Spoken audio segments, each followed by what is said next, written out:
Hey everyone, this is Mike Mulrooney here with this edition of Shirley Talk TV. And one thing we're trying to do is spotlight or highlight other foundations. And today I have Terry Hall here with me. Terry used to be on the Shirley's Way board, and he just, you can tell us the story. I don't know if you founded it or a group of you got together, but there was a car wreck, and some people really close, part of their family, passed away, the Lesley Rhyan Foundation, and he's here to talk about what it is they're doing and how they got started and why. And so I'll open the floor, Terry, to just kind of talk about how this got started.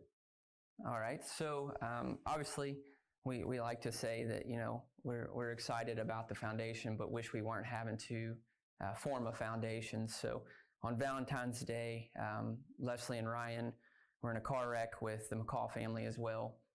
They were on their way to a volleyball tournament up in Missouri, and the tragedy happened.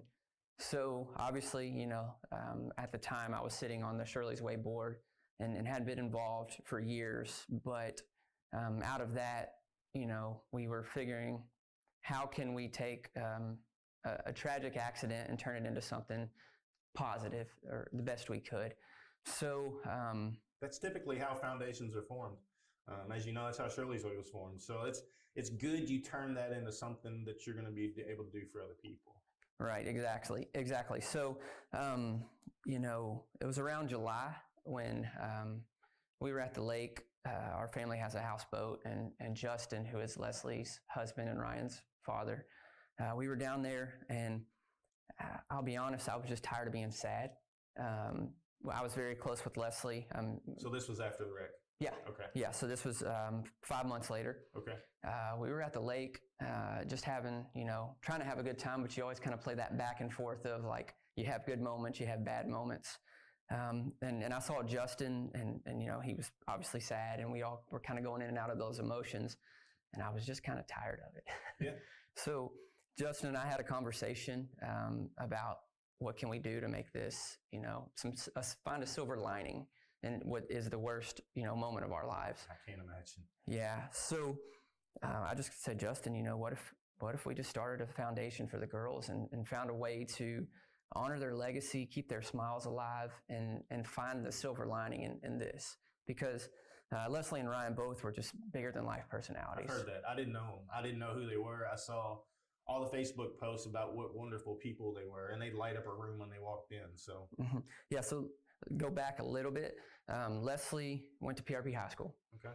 She was a multi-sport Two grads athlete. here, 3 grads. Yeah. Actually 4. Kelly's over the 4 PRP grads. Yep. So she was born and raised out here in PRP. I think a 3-sport athlete in PRP. And then she played college volleyball at U of L and was all conference, was just a standout athlete. And met her husband, Justin. He was a soccer player at U of L. And once she got out of college, she worked for U of L in marketing. And then they started having kids. So she became a stay-at-home mom, raised 4 kids, and all of a sudden decided she wanted to get involved again. So she started coaching volleyball at IUS across the bridge, and then decided she wanted to be a firefighter. Okay. So, she could have stayed at home every day of her life and just done whatever she wanted, but that just wasn't her. So she became a firefighter, and she won over everyone she came across in the fire department. We make funny jokes.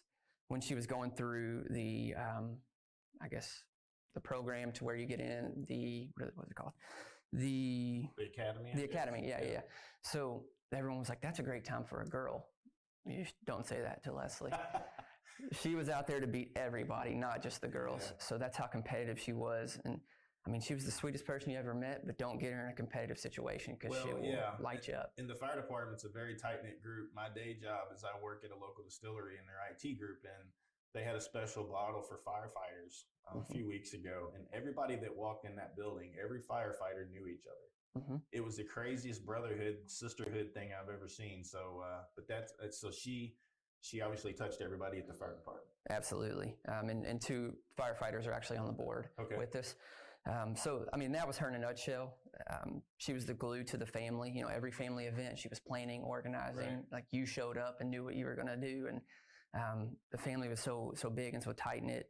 And Ryan was basically her protege, cut from the same cloth. Same personality. Yeah, same personality. She walked in a room, she'd grab your kids from you and just go. So that was Ryan and her. How old was she? So Ryan was 12. Okay. But I'm married to Lesley's youngest sister. So I was around when Ryan was born. So from the day she was born, I knew her, and we were, thick as thieves. And I was her first boyfriend, and she was very upset when I proposed to her aunt.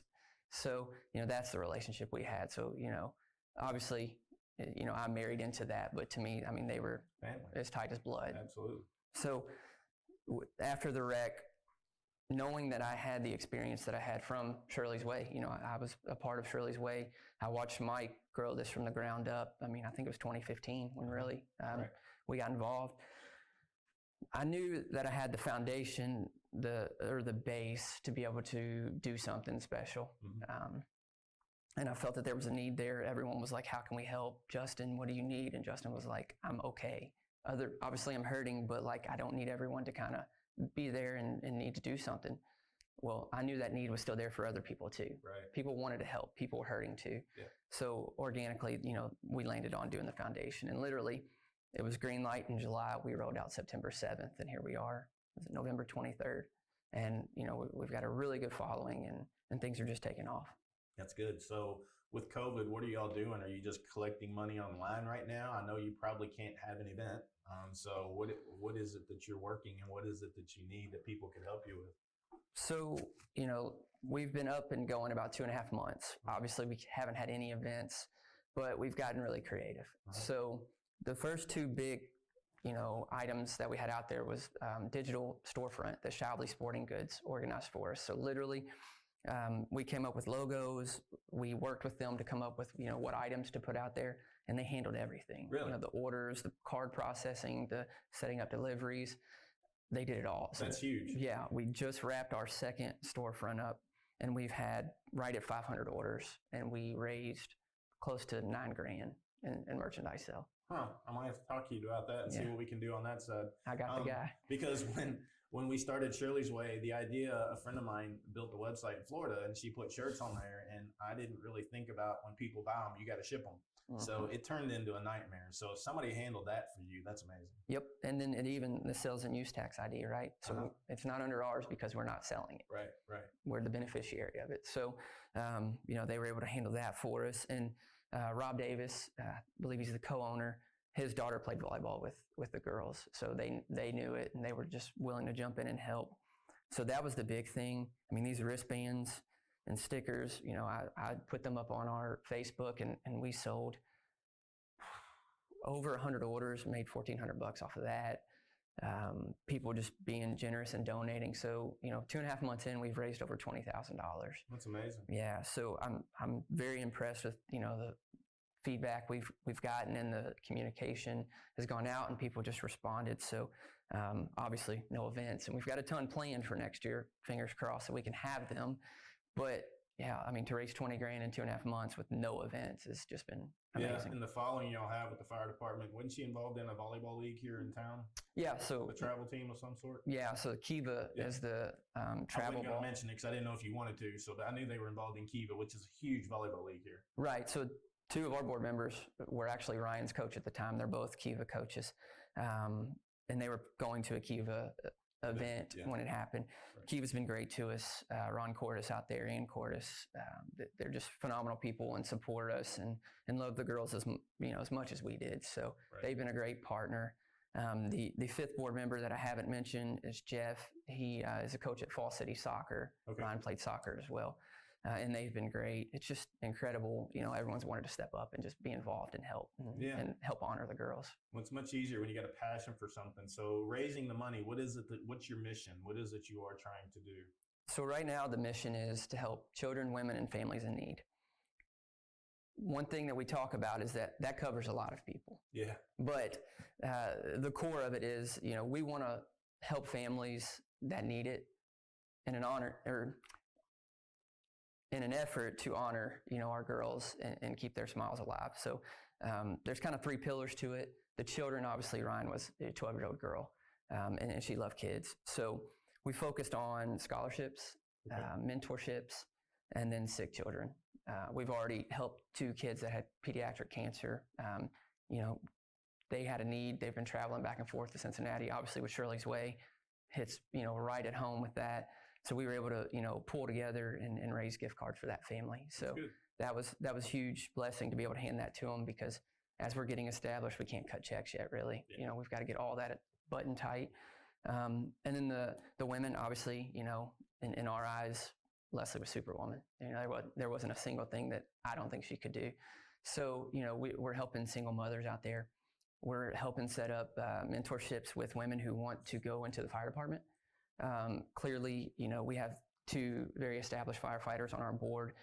We want everyone to know that, there's a career path for women there, and it's very obtainable.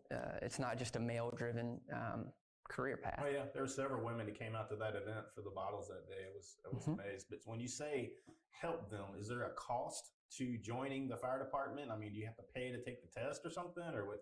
There's no cost, but it's one of those things where if you don't know what goes into the job or the career, you kind of stand back and are in fear of taking that leap of faith. So really, Captain Gamble and Esh on our board really are going to go out and talk to high school age girls to go, hey, this is a career path you could explore. Yeah. There's a lot of athletes that we're connected to. Hey, there's a career path, and athletes are perfect for this. Right. So really, it's for them to establish that that career is available to them. Once they join the academy, Esh and Gamble cannot be involved, but it's really just say, hey, here's a career path for you all. There's a big need for this. Yeah. Let us help you. Okay. So that's the women's side of it. And then the families in need, we saw, what Justin was left to deal with. He went from a family to 6 to a family to 4 in minutes. And his world was rocked. And now he's a single father raising 3 kids and trying to grieve the loss of a wife and a daughter.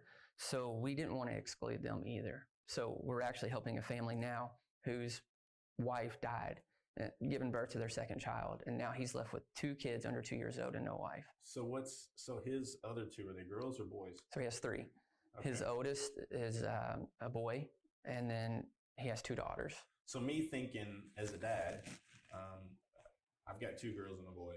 And if something ever happened to me or her, I mean, there's things that girls need a mother figure for. Absolutely. And there's obviously they need, so that's a great thing. I don't know how you're going to do that or pull that off if you find a sorority woman that could kind of guide the girls in things that they need to learn that guys can't teach girls, Absolutely. So that would be a fantastic way. I don't know if that's what you're leaning towards, but that'd be great. Yeah, so the mission statement's so open-ended right now, and we know that it's going to take time for us to find our niche. Oh yeah, we haven't changed our mission statement, but we've added a few things to it. We haven't changed what we're doing, but the point is, you're going to morph over time, right, and really narrow it down. So. Well, and you all, changing your mission statement, I saw that, right, and I saw people come ask for help, but because it's a cancer-driven charity, some people wouldn't even ask for that help. But seeing the generosity of Shirley's Way and how that's morphed led to me having a more open mission statement, so that we don't have to turn anyone away, and it stays true to our core, because that is our core.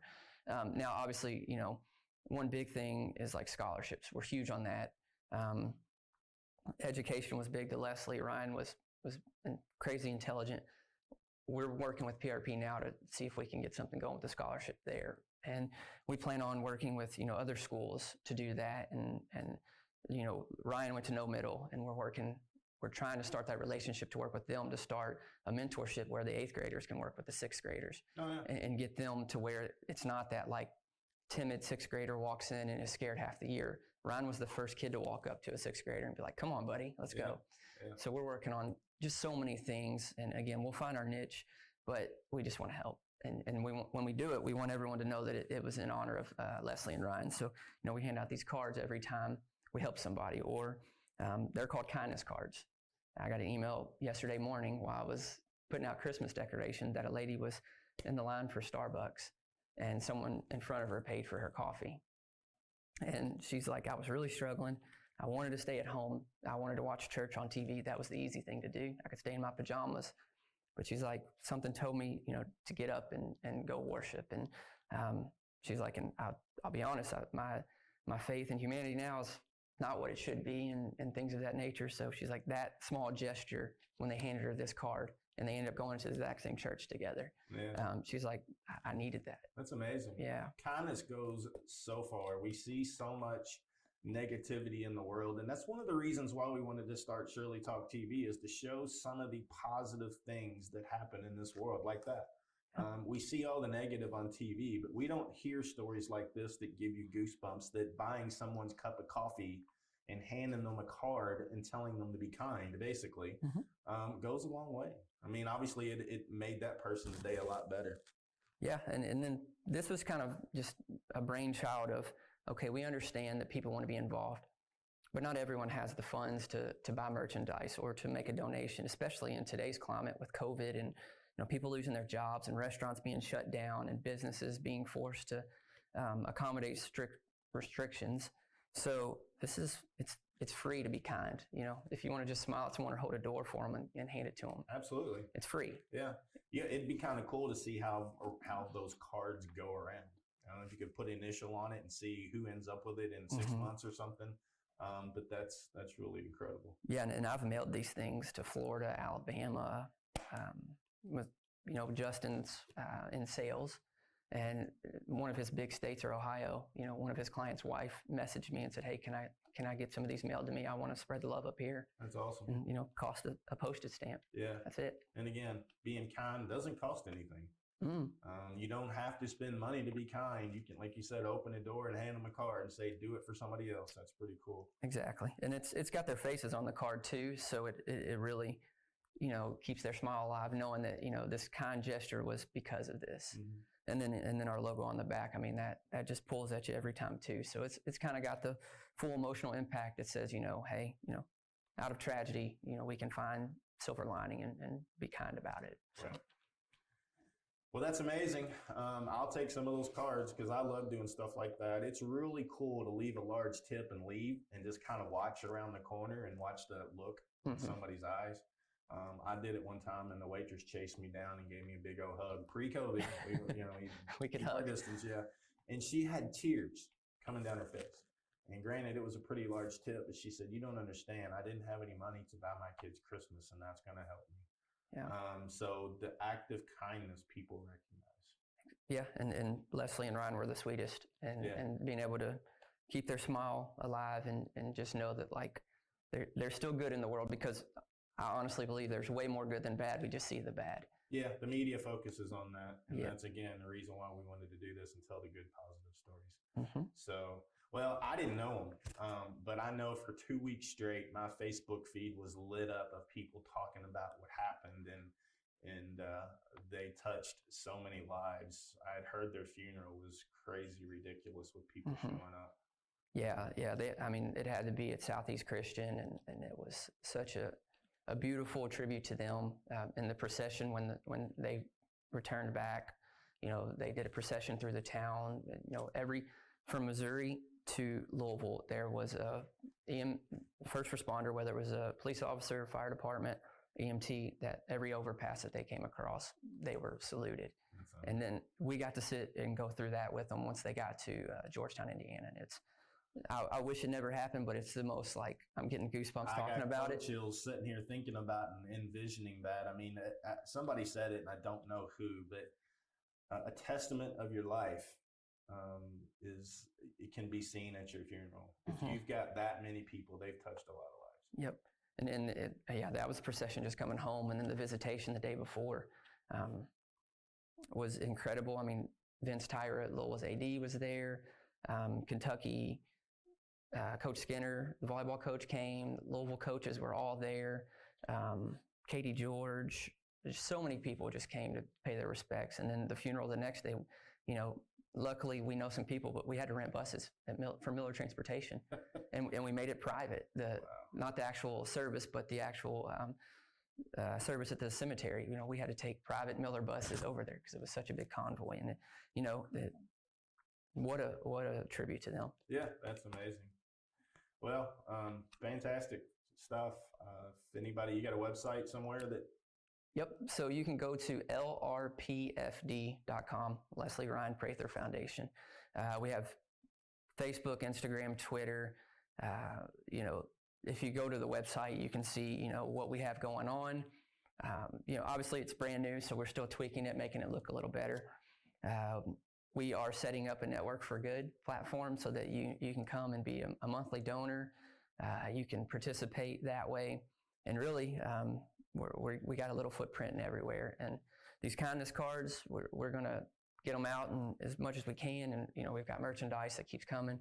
And then next year, I mean, we literally have an event planned from March to July right now. Fingers crossed that we can have them. One is even, you know, a co-sponsored event with Shirley's Way in April. We'll post those as soon as we get the okay to do that. And I want to take a second too to thank you, because I've texted you and talked to you personally, but this wouldn't have happened like it has without the knowledge that, you know, I've picked your brain and seen your heart at work. And I mean, we met you by chance because we were hosting a golf scramble for a 21-year-old girl who died of ovarian cancer. You know, this was 2015. And I believe you gave us probably the last $500 in the account at the time. Yeah, I think it was. And, but it was the right thing to do. Yeah. And so yeah, we were able to help that family, you know, bury their 21-year-old daughter, which is something we never wished to do. But, you know, we were able to do that. And that's when I met you, Mike. And you know, maybe a year or two later, I joined the board and just seen the great things that you guys have done. And I mean, you've raised over $1 million, organically grown South End charity. Like, that's huge. Yeah. So thank you for that. And thank all the Shirley's Way volunteers, other board members, sponsors, Shirley's Army. I mean, we wouldn't be an organization without that at this point. I was able to literally pivot from one to the other because of what I learned through Shirley's Way and what I saw in the volunteers' hearts and everyone's ability to just say, you know what, there's a lot of good out here. Yeah. Let us help. Let us be a part of this. Let's do something greater than just one individual. Right. So thank you all. Thank you. Yeah, like I said, we'll do anything we can to help you out. I think it's amazing what y'all are doing and turning tragedy into something that's good. I've heard that 1,000 times when I get really down and think about Mom, and people will say, you know, you've really taken something and tried to turn a positive into it. So yeah, sounds like a fantastic thing. So what was the website again, if anybody wants to? It's lrpfd.com. So Lesley Rhyan Prather Foundation. Okay. We own a couple other ones. The big hashtag that goes around and our kind of saying is live and be. So it's open-ended. It's live and be courageous, live and be strong, live and be faithful. But it really comes from two hashtags that came up during their funeral. It was live like Lesley, be a Ryan. That's right. So we organically landed on live and be, and that's kind of the motto in our logo. It's on our hats. It's just live and be. You know, it's open-ended. Whatever you need to be at that moment, just do it. And that's what Lesley would do. That's what Ryan would do. So that's what we're doing. Cool. Well, good deal. The Lesley and Ryan Foundation, and look them up. Please give generously. They're going to do a lot of amazing things, and keep kindness. There'll be some cards floating around. That doesn't mean you have to have a card to do something nice for somebody. So anyway, thanks for coming by, and I'm sure we'll talk to you here soon. Absolutely. Thank you. Yep.